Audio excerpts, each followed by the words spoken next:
오늘은 성령 강림 주일입니다. 그래서 제가 이렇게 빨간 옷을 불같은 성령이 임하시는 그러한 시간이 되기를 바라면서 이렇게 빨간 브라우스를 입고 나왔습니다. 자, 이 1절부터 4절까지 말씀은 우리가 굉장히 많이 읽었고 또 다 알고 있는 말씀입니다.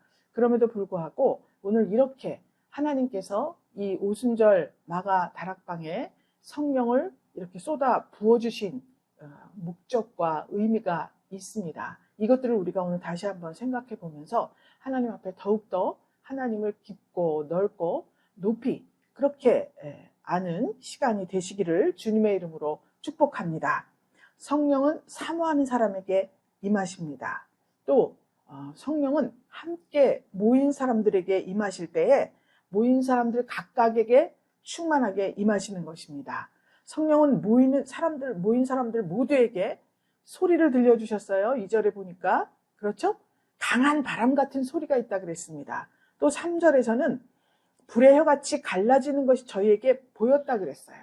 그러니까 듣기도 하고 보이기도 하고 온 사람에게 각각 다 하나님께서 충만함을 주신다는 것을 알 수 있습니다. 오늘 이 신령한 복을 주시는 하나님이라는 제목으로 말씀을 드릴 때 성령께서 이 시대에 일하고 계시는 것을 우리가 알아야 하는 거예요. 성령은 단순히 그 시간에 모여서 막 불같은 은혜를 받고 막 이렇게 하고 은사를 받고 소리 들리고 뭘 듣고 보고 이것이 목적이 아니라 왜 그렇게 보여주시고 들려주시고 이렇게 임하시는가, 이것에 대해서 우리가 생각을 해봐야 됩니다. 우리에게 충만하게 임하시고 예수님을 증거할 수 있는 사명과 능력을 주시기 위해서 그러하다는 것을 우리가 알아야 해요. 예수를 증거하는 것은 우리 실력이나 재능이 아무리 뛰어나다고 해도 그것 가지고 충분하지가 않습니다. 반드시 성령의 능력이 필요한 거예요. 성령께서 이 말씀과 하나님의 뜻을 깨닫게 하는 지혜와 지식의 영으로 함께 하셔야만이 하나님이 원하시는 복음 증거가 그대로 이루어진다고 볼 수가 있습니다. 그래서 성령의 깨닫게 하신 능력 없으면은 그저 차갑습니다. 그리고 울리는 꽹과리와 같아요. 그렇기 때문에 오늘 성령을 우리에게 주시면서 예수님을 어떻게 전할까? 예수를 전해야겠다. 또 누구에게 전할까? 예수님의 어떠한 점을 전해야 할까? 이런 것들에 대해서 다 생각나게 하시는 거예요. 하나님의 성령께서. 그래서 그런 전하는 과정 속에서도 참 어떻게 전해야 될지 생각나지 않고 어려움을 만난다 할지라도 하나님께서 그때그때 우리에게 힘을 주시고 우리 입술에 마땅히 할 말을 넣어주신다고 그렇게 약속을 하셨습니다. 그래서 근본적으로 예수님을 바르게 전하게 하기 위해서 성령으로 충만하게 하신다. 이렇게 알고 있으면 틀리지 않습니다. 하나님의 영으로 말하는 자는 누구든지 예수를 저주할 자라 하지 아니하고 또 성령으로 아니하고는 누구든지 예수를 주시라 할 수 없느니라. 고린도전서 12장 3절 말씀이에요. 성령이 아니고는 예수님을 주라고 고백을 할 수가 없습니다. 그래서 우리가 처음에 예수를 믿을 때 예수님, 우리가 어떻게 해서 그렇게 믿어요? 본 적도 없고 만나본 적도 없고 저 멀리 이스라엘이라는 나라에서 태어나시고 거기서 역사하신 주님이에요. 그런데 그분을 여기서 어떻게 믿을 수가 있느냐. 근데 꼭 믿어지시죠, 여러분? 성령이 여기 있기 때문에 그렇습니다. 그래서 그 성령께서 우리에게 임하여 주셔서 예수님이 나의 구주시구나. 이것을 깨닫게 하시는 거예요. 그러니까 그냥 성령 받지 않고는 이것을 전할 수가 없는 거예요. 전할 수가 없는 거예요. 그래서 우리가 예수가 우리의 구주십니다 라고 전하실 때 나를 믿게 하신 그 성령께서 그 대상자에게도 똑같이 역사하셔서 믿게 하는 그런 능력을 주신다는 거죠. 그래서 성령이 아니고는 올바로 전할 수가 없어요. 예수님을 전하는 과정에서 각종 은사와 능력이 나타나는 거예요. 우리가 다 경험했습니다. 그 전에 한참 전도하고 이렇게 할 때 전도할 때 그 전도 대상자에게 한 말은 즉시 하나님이 응답해 주시더라고요. 병이 낫는다고 하면 병이 나고 또 부자가 된다 그러면 부자가 되고 취직을 못해서 그러는 사람에게 주일에 한 번 나와서 주님께 간구하면 주의 백성이니까 주님이 책임진다. 그래 나오기만 하면 원하는 것을 이룹니다. 즉시 이루어지는 경험을 우리가 했습니다. 그때는 그때고, 이제 그때 그렇게 나의 급한 어떠한 문제 때문에 그렇게 교회 안으로 들어왔다면 이제는 하나님 아버지의 마음을 헤아리는 그러한 깊은 성숙한 그러한 영으로 우리에게 역사해 주셔야 하는 거예요. 그래야지 우리가 생육하고 번성하고 좌우로 퍼지고 자손은 열방을 얻고 황폐한 성읍들이 사람 살 곳이 되게 되는 것입니다. 모두가 자기의 유익을 구하러 교회 안에 들어와서 이렇게 해주세요, 저렇게 해주세요. 자기가 원하는 것만 강구한다면 이 공동체가 그 하나님이 원하시는 공동체라고 볼 수 없습니다. 그렇게 하나님을 체험했으면 이제는 하나님의 뜻을 묻고 또 하나님이 응답해 주시고 대답해 주시고 하나님이 원하시는 것, 그것에 우리의 몸과 마음을 드릴 수 있는 성숙한 자가 되어야 할 것입니다. 그래서 예수님께서 약속하신 그 성령, 위로부터 오는 능력이 제자들에게 임하는 장면을 오늘 보여주고 있습니다. 제자들은 예수님을 그저 이 세상에 자기들 나라를 구원해 줄 그러한 이 세상 나라 왕으로 오시는 줄 알고 있었잖아요. 그래서 굉장히 오해가 있었습니다. 예수님이 십자가 지실 때 전부 각각 흩어져서 고향으로 돌아가 버렸습니다. 그런데 예수님께서 이 오늘 오순절 마가 다락방에서 예수님의 하시는 말씀을 믿고 그 약속을 믿고 기다리는 사람들에게 성령을 보내주시는 거예요. 그래서 오순절 날이 이미 이름에 1절에 저희가 다 같이 한 곳에 모였더니 이렇게 기록해 놓았습니다. 그러면 하나님의 성령께서 임하시는 곳이 어디인가? 그 장소가 도대체 어딘가? 때가 언젠가? 이걸 우리가 알아야 돼요. 오순절이 되었다 그랬습니다. 오순절은 주님이 약속하신 거예요. 내가 간 거 그대로 내가 다시 온다. 그때 그날에 다시 오시겠지만 미리 또 성령을 우리에게 보내주시잖아요. 이 약속을 믿고 너희들 성령이 임할 때까지 여기 떠나지 말라 그랬어요. 그렇죠? 그러니까 그 약속을 믿고 오순절 마가다락방에서 모여 있었습니다. 근데 그때에는 오순절이라 그랬죠? 이때를 77절이라고도 하고 맥추절이라고도 하고 초실절이라고도 합니다. 초실절 처음 익은 열매죠? 맥추절, 보리 추수하는 날이죠? 그러니까 지금 이 예루살렘에는 전부 잔치가 열리는 거예요. 보리를 추수하는 날이잖아요. 그러니까 흥청망청 잔치도 하고 뭐 아주 즐겁고 기쁘고 온 성이 수확의 기쁨을 누리는 그런 절기예요. 그러니까 다 같이 여기 모여서 거둔 것을 가지고 정말 이 즐거워하고 거두는 일도 해야 되고 추수도 해야 되고 이렇게 해서 굉장히 바쁜 시기인데 그때 다락방에 모여 있는 거예요. 그 잔치하고 거두고 이러는 것은 다 때를 따라 하는 일이지만 예수님이 약속하신 성령을 기다리는 그것이 굉장히 중요한 사람들이에요. 120명이에요. 120명. 이렇게 세상에는 여러 가지 일들이 많습니다. 오늘 주일날에도 나가서 일하면 엄청난 수익을 거두는 분도 있을 거예요. 또 뭐 자기의 위치가 높아지고 또 너무 열심히 하는 것 같이 보이니까 고가 점수도 올라가고 사업을 하시는 분은 오늘 일을 한다 그러면 정말 더 많은 수익을 거둘 수도 있습니다. 그럼에도 불구하고 하나님께서 말씀하신 주일, 거룩하게 주일을 교회에 와서 하나님께 예배하고 또 이 성도들과 교제하고 이렇게 지내라. 주일을 꼭 지켜라 말씀하셨기 때문에 우리가 여기 모여 있는 것입니다. 그러니까 이때에도 마찬가지예요. 사람들은 어떻게 지내든지 상관없습니다. 그러면 상관하지 않고 전부 여기서 모여 있는 것은 누가복음 24장 49절에 있어요. 예수님이 위로부터 능력으로 입혀줄 때까지 이 성에 머물러라. 즉 성령을 받을 때까지 이 성에 있어라. 그냥 나가서 무엇을 증거하겠느냐. 그렇게 예수님하고 함께 다녔음에도 불구하고 예수님이 십자가에 지시니까 다 배반하고 각기 흩어진 사람들이에요. 그렇기 때문에 이제 여기 딱 모여 있어서 하나님의 성령이 임하면 그 성령을 받고 온 유대와 사마리아와 땅끝까지 가서 말씀을 증거해라. 이렇게 지금 말씀하신 것입니다. 그래서 이 오순절이고 모인 곳은 다락방입니다. 이 기간에 가룟 유다 대신에 12사도 1명 부족하죠? 마띠아를 뽑았습니다. 여기서. 그리고 그 장소에 다락방에 모여서 제가 가봤잖아요. 요거 한 2배만 합니다. 2층에 마가 부모님 소유라 그랬는데 그거 가보니까 딱 그냥 아무것도 없어요. 이거 2배만 해요. 거기에 120명이 모여서 이제 막 기도를 하고 있었던 거예요. 그러니까 하나님께서 예수님의 약속을 믿고 함께 모이고 함께 기도하는 사람들에게 성령께서 임하신 것이에요. 그러니까 그 장소나 때는 상관이 없습니다. 때는 언제냐? 성령께서 은혜를 주시려고 하실 때 지금 여러분들은 다 성령을 받았기 때문에 그때를 알고 있어요. 그래서 한 마음으로 모이는 거죠. 지금 우리는 분이엘 교회니까 분이엘 교회에 한 마음으로 하나님의 성령께서 임하여 주시기를 고대하고 하나님의 성령께서 열어 보여주실 그 세계를 사모하면서 오늘 몰랐던 어제 몰랐던 그 세계를 오늘 우리가 함께 모여서 기도할 때 성령께서 열어 보여주실 것을 믿고 구하는 마음으로 모인 거예요.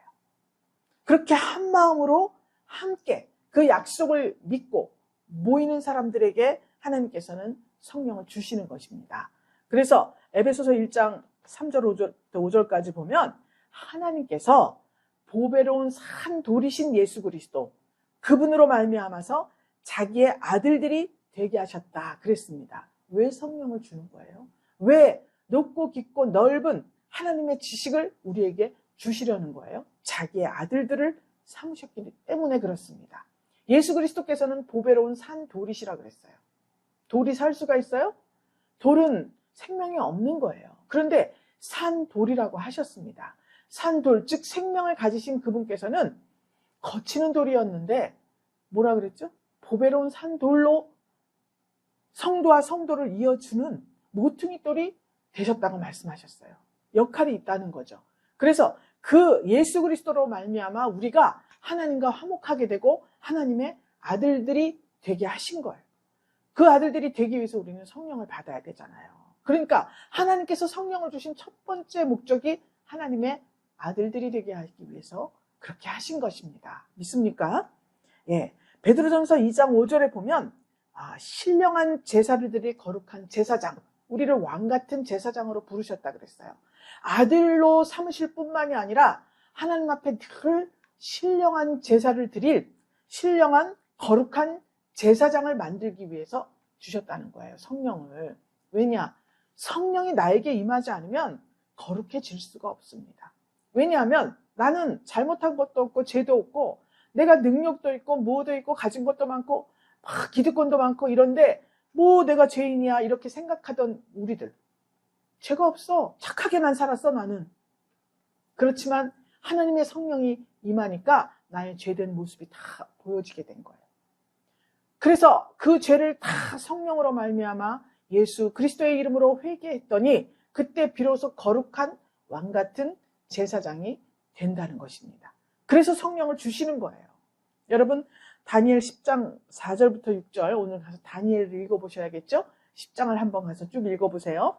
자, 다니엘은 그때 10장에 보면은 히데겔 큰 강가에 있는데 거기에 아주 얼굴빛은 번갯빛 같고 눈은 횃불 같고 또 팔과 발은 빛난 놋과 같고 말소리는 무리의 소리 같다. 큰 많은 무리들의 소리 같다 그랬어요. 그런 분이 빛나는 옷을 입고 싹 서 계신 것을 보게 되었습니다.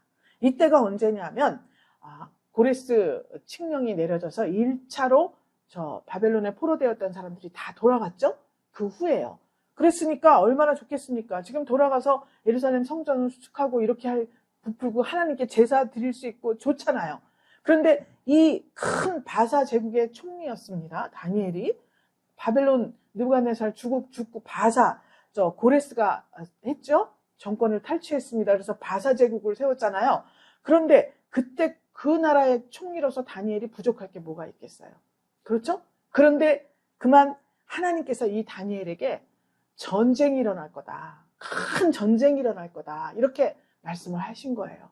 그랬더니 다니엘이 너무너무 이제서 포로되었던 백성들이 자기 고향으로 돌아가고 1차 그렇게 해서 참 좋은 일만 있을 줄 알았는데 또 큰 전쟁이 난다고 하나님께서 이렇게 말씀을 하셨습니다. 그래서 다니엘이 큰 근심 중에 새 이래를 금식을 했다 그래요. 금식을 했습니다. 그때 하나님께서 찾아오신 거예요. 금식할 때 찾아오셔서 큰 10장 8절에 보면 이 큰 이상을 볼 때 내 몸에 힘이 빠졌고 나의 아름다운 빛이 변하여 썩은 듯 하였고 나의 힘이 다 없어졌으나 이렇게 기록하고 있습니다. 다니엘이 흠잡을 데 없는 사람이었습니다. 그런데 세 일회를 금식했습니다. 큰 전쟁이 일어난다고 했어요. 이것을 우리에게 그냥 우리 개인사의 국가적인 일이지만 개인적으로 우리에게 적용을 시킨다면 이제 앞으로 큰 전쟁이 올 것이다. 우리가 예고를 받았다고 생각을 해보세요. 그러면 전쟁은 환난이나 마찬가지예요. 그러면 무슨 큰 일이 일어날 것 같다 라는 그런 예시를 하나님께로부터 받았어요. 그런데 그때 어떻게 해야 되느냐? 세 일회 동안 금식을 한 거예요. 왜 그렇죠? 전쟁은 하나님께 있습니다. 또 전쟁이 일어나는 것은 이분과 저분이 다투고 전쟁을 하는 것은 내 마음속에 품은 마음이 있기 때문에 그렇습니다. 서로 자기의 욕망과 자기의 그 주장을 고집하는 마음이 있기 때문에 전쟁을 하는 거예요. 그래서 내가 싸워서 저 사람이 주장하지 못하게 내가 그 위에 군림하겠다라는 것이 전쟁의 목적입니다. 그러니까 이러한 것들을 예고를 받았으면 이렇게 나가다가는 진짜 큰일 나겠다. 오늘 남편과 부인이 또 부모와 자식이 또 친구끼리 또 이웃끼리 큰 싸움이 날 것 같다. 이렇게 예고를 받았다는 거예요. 그때 어떻게 해야 되느냐? 세 일회를 금식하는 것과 같이 세상을 돌아보지 않고 하나님께 집중하고 하나님의 말씀만 먹었다는 거예요. 그랬을 때 하나님의 성령이 임한 거예요. 하나님을 보이는데 이렇게 얼굴빛은 번갯빛 같고 눈은 횃불 같고 또 이런데 빛난 눈과 전부 빛이 난다고 되어 있습니다. 그 다음에 말소리가 큰 무리의 소리 같다. 이렇게 기록을 해놓았어요. 요한계시록 1장 13절 16절까지 말씀을 보면 주의 날에 내가 성령에 감동했다 그래요. 주의 날이 어떤 날이에요? 심판의 날이기도 하고 복 주시는 날이기도 하고 심판이 복 주시는 거예요. 우리에게. 그래서 감동해서 내 뒤에서 나는 나팔 소리 같은 큰 음성을 들었다. 이렇게 나와 있습니다. 오늘 본문 2절에도 보면 강한 바람 같은 소리가 있어. 이렇게 말하죠. 큰 소리가 났다는 거예요. 태풍 불 때 소리 들리죠? 저희가 앉은 온 집에 가득했다. 소리가 들리는 것이 특징이더라고요. 다니엘도 그 큰 소리를 듣고 나타나신 그 하나님을 보게 되었습니다. 또 사도 요한도 인자 같은 이가 발에 끌리는 옷을 입고 가슴에 금띠를 띠고 머리와 털의 희기가 양털 같고 눈 같다. 또 그의 눈이 불꽃 같다. 또 발은 풀무불에 단련한 빛난 주석 같다. 다니엘이 본 것과 같죠? 또 그의 음성이 많은 물소리와 같다. 그 입에서 좌우에 날선 검이 나오고 얼굴은 해가 힘있게 비치는 것 같다. 이렇게 기록을 했잖아요. 그러면 이렇게 보여주신 이유가 뭐냐? 다니엘 같은 경우에는 내 몸에 힘이 빠졌다 그랬습니다. 주님을 볼 때 힘이 확 빠져버렸어요. 또 나의 아름다운 빛이 변해서 썩은 듯 했다 그랬습니다. 그것은 남이 보는 것이 아니에요. 다니엘은 자기에게 아름다운 빛이 있다고 생각하고 살았습니다. 그런데 그만 그 주님의 빛나는 눈과 얼굴과 그 빛나는 팔과 다리와 이런 것들을 보니까 내가 아름답다고 생각했던 것은 주 안에서 볼 때 썩은 것이었구나. 이것을 깨닫게 된 거예요. 그러니까 다니엘은 흠잡을 데는 없었지만 욥과 같이 이 마음속에 자기를 아름답게 여기는 욥과 같은 그러한 자기의가 있었더라는 것입니다. 그렇게 이방 대제국에서 하나님 앞에 칭찬받고 지금까지도 사람 앞에 정말 추앙을 받고 아기를 낳으면 다니엘 같은 지혜를 주세요. 다니엘같이 자라게 해주세요. 다니엘같이 믿음을 갖게 해주세요. 기도하는 다니엘도 그렇게 마음속에 자기를 아름답게 생각하는 자기가 있었다라는 거예요. 그런데 그 하나님이 나에게 비춰주실 때 그 하나님을 만났을 때 내가 썩었구나. 아름다운 게 아니라 내가 이렇게 썩어 있었구나. 부패되어 있었구나. 이것을 깨닫게 된 거예요. 그리고 내 힘이 다 없어졌다 그랬습니다. 나의 힘이 없어졌다. 기록이 돼 있어요. 그 이후로는 이 다니엘은 성령께서 주시는 힘으로 하나님께만 영광을 돌리고 자기는 전부 없어져 버리고 이렇게 그 큰 이상을 보여주시면서 성령으로 충만해지니까 그 하나님, 자기가 알고 있던 하나님께서 가르쳐 주시는 그 뒤에 숨은 아버지의 마음과 하나님의 뜻을 알게 되었다는 것입니다. 그래서 성령을 주시는 거예요. 성령이 아니고는 이 작업을 할 수가 없습니다. 아무리 내가 붙들고 권사님 이렇게 하세요, 집사님 이렇게 하세요, 전도사님 이렇게 하세요, 선교사님 이러이러합니다. 아무리 말해도 자기 고집이 무너지지 않습니다. 성령께서만이 우리 마음속에 자리 잡은 이 자기를 아름답게 생각하는 자기의 이 견고한 신을 파하는 것입니다. 이것이 전쟁이에요. 이것이 전쟁이에요. 이 전쟁은 칼과 무기에 있다 그러지 않았습니다. 견고한 진을 파는 하나님의 능력입니다. 모든 무릎을 주 예수 그리스도께 꿇게 만드는 그 능력이에요. 성령의 능력입니다. 그래서 하나님께서 이 한 곳에 모여서 하나님의 뜻을 구하고 하나님의 약속을 믿고 그 말씀대로 꼭 이루어질 것을 믿고 거기서 열흘 동안 막 함께 모여서 기도할 때 그곳에 하나님께서 성령을 부어주시는 거예요. 강한 소리가 가득했다. 바람 같은 소리가 있다. 급하고 하늘로부터 강한 바람 같은 소리가 있다. 그런데 그게 온 집에 가득했다. 이렇게 말해요. 그 무리 중에 누구 한 사람이 아니에요. 그 온 집에 다 가득해서 각 사람에게 다 성령의 충만함을 주셨다고 기록하고 있습니다. 성령의 임하실 때를 여러분들은 기다리고 계십니까? 오늘 성령 강림 주일에 교회 오시면서 어땠어요? 오늘 성령으로 충만하게 정말 이전보다 더 강하고 더 능력 있는 그러한 세계를 나에게 알게 하여 주실 것이다. 기념하는 절기니까. 오늘 성령 강림을 기념하는 날이니까 더 특별하잖아요. 날마다 우리가 있지만 생일 되니까 뭐 파티하고 우리 막 오늘도 파티할 거죠.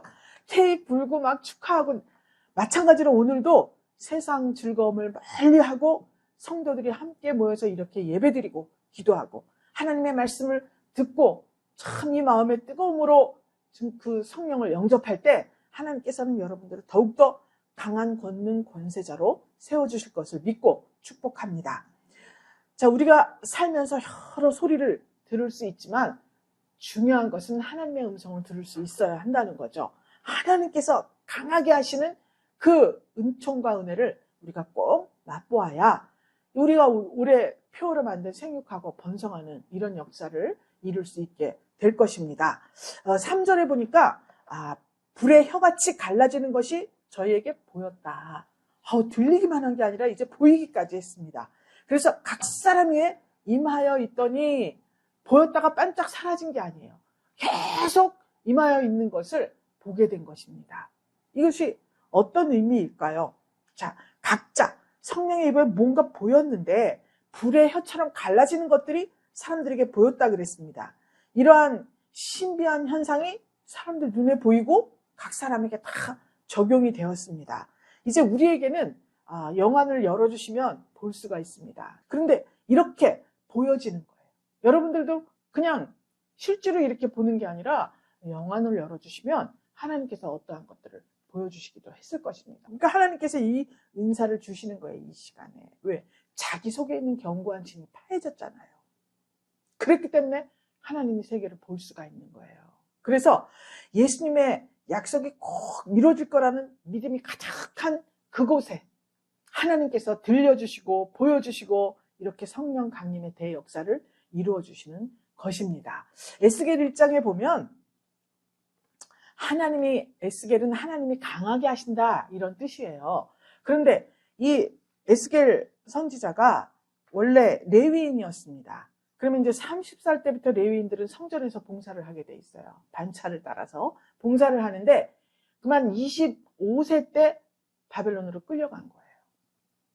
그러니까 25살이 되도록 얼마나 하나님에 대해서 공부하고 교육을 잘 받았겠습니까? 성전을 봉사해야 되니까. 그리고 이 레위인이라면 다 그 꿈이 있잖아요. 말하자면 내가 목사 안수를 받아서 정말 교회를 열어서 이렇게 해야겠다. 열어주는 거야. 30살 되면. 무조건 이때로 말하면. 그런데 그만 25, 5년 전에 그 꿈이 꺾여져 버리고 만 거예요. 저 멀리 이방 땅, 우상 숭배가 만연한 그 땅, 저주받은 땅으로 끌려가 버리고 말았어요. 5년 동안 여러분 얼마나 낙심을 했겠습니까? 소망이 없습니다. 아, 내 인생이 끝났구나. 이렇게 생각하고 있었어요. 자기 민족에 대한 생각도 있었을 겁니다. 제사장이 되어야 하니까. 그런데 그 꿈마저 다 사라져 버렸어요. 그때 그만 바벨론 땅에서 30살을 맞이하게 되었습니다. 그런데 그 30세 되던 해에 갑자기 하나님께서 보이신 거예요. 이제 에스겔 1장도 가서 읽어보셔야겠죠? 그래갖고 거기에 하나님께서 나타나셔가지고 이 에스겔에게 소명을 주신 거예요. 그곳이 어디예요? 갈대아 땅이에요. 저주받은 땅이죠? 그발 강가에서 그렇게 기록이 되어 있습니다. 그발강이나 그발이라는 뜻이 많은 물이라는 뜻이에요. 많은 물인데 그때 그 많은 물이라 그러면은 지금으로 말하면 여러 가지 사상들이 많이 있는 곳이에요. 이 세상이 지식이 홍수가 나는 세상이지 않습니까? 지금도. 그런데 그곳에 또 포로가 되었다고 해서 전부 다 못 사는 건 아니에요. 이때 그발강가 프로젝트가 5개년 계획 이런 게 있었다 그랬죠? 열심히 일을 해서 자기 재산을 가진 사람들은 나는 돌아가지 않고 여기 있겠다 한 사람들이 있었지 않습니까? 그래서 하나님께서는 그들을 위해서 또 에스더와 모르드게를 두셨잖아요. 그러니까 여기에 있든지 저기에 있든지 하나님께서 많은 물소리, 마치 맥주절에 추수하고 남들은 기쁨에 들떠 있을 때 마가 다락방에 모여서 하나님의 약속을 기다리고 기도했던 그런 사람들 같이 많은 물이 있습니다. 많은 지식들을 수용하고 그 이방 땅에서 그 이방 나라의 사상과 가치관을 가지고 살 수도 있었을 거예요. 그럼에도 불구하고 에스겔은 하나님께 강한 능력을 받게 되는 거예요. 성령의 능력을 받는 거예요. 그래서 지금 거짓과 허탄이 넘치는 그곳에서, 소망이 없는 곳에서 하나님의 신이 강력하게 임하셔서 진리의 말씀을 가르칠 신령한 제사장으로 그렇게 임직식을 거행하게 되는 거예요. 이게 에스겔 1장 이야기예요. 누가복음 3장 23절에는 예수께서 가르치심을 시작하실 때 30세쯤 되시니라 기록되어 있습니다. 거짓 선지자들이 이 에스겔이 임직식을 받을 그때는 거짓 선지자가 그 전에 예루살렘을 멸망하지 않는다 이렇게 거짓 예언을 했었습니다. 예레미야 선지자가 뭐라 그랬어요? 예루살렘 멸망시킬 거야. 하나님이 바벨론이 멸망하는 게 아니라 예루살렘을 멸망시킬 거다. 그런데 포로된 자들이 70년이 지나야 돌아올 수 있다. 이렇게 예언을 했습니다. 그러니까 회개하고 하나님 말씀에 순종해라. 그런데 백성들이 말을 듣지 않았잖아요. 그래서 잡혀가고 말았습니다. 그러니까 그 이방 땅 한가운데 죄에 물든 그 땅 한가운데 있으려니 거기에서 하나님의 말씀을 가르치고 하나님의 말씀을 선포해야 되니까 예루살렘에 모여있을 때와는 갑절의 능력을 받아야 될 수 있는 일입니다. 그래서 5년 동안 에스겔 선지자가 기도했겠죠. 하나님, 자기 민족을 위해서 기도하고 자기의 그 성전 봉사를 해야 되는데 이걸 5년 앞두고 망해버린 거 아니에요. 이것을 위해서 자기의 사역을 위해서도 기도를 했겠습니다. 그랬더니 하나님께서 그만 성령 충만함을 주시는데 이전에 듣지도 보지도 못한 다니엘이나 요한계시록 1장에나 나온 그러한 성령의 역사를 에스겔에게 보여주신 것입니다. 할렐루야. 하나님께서는 이렇게 원하고 약속을 믿고 기다리는 자들에게 주시는 거예요. 그래서 에스겔 선지자가 예수님 똑같은 나이, 원래 예루살렘에 있었어도 30세에 임직을 시작하는데 그때부터 하나님의 말씀을 가르치고 선포하고 그 포로된 땅에서 하나님께서 세운 신령한 복을 받은 거룩하고 신령한 제사장으로서 활동을 하게 되는 것입니다. 여러분, 오늘 우리가 이 사건들을 전부 어마어마하신 분들을 예로 들었습니다. 다니엘, 사도 요한, 에스겔.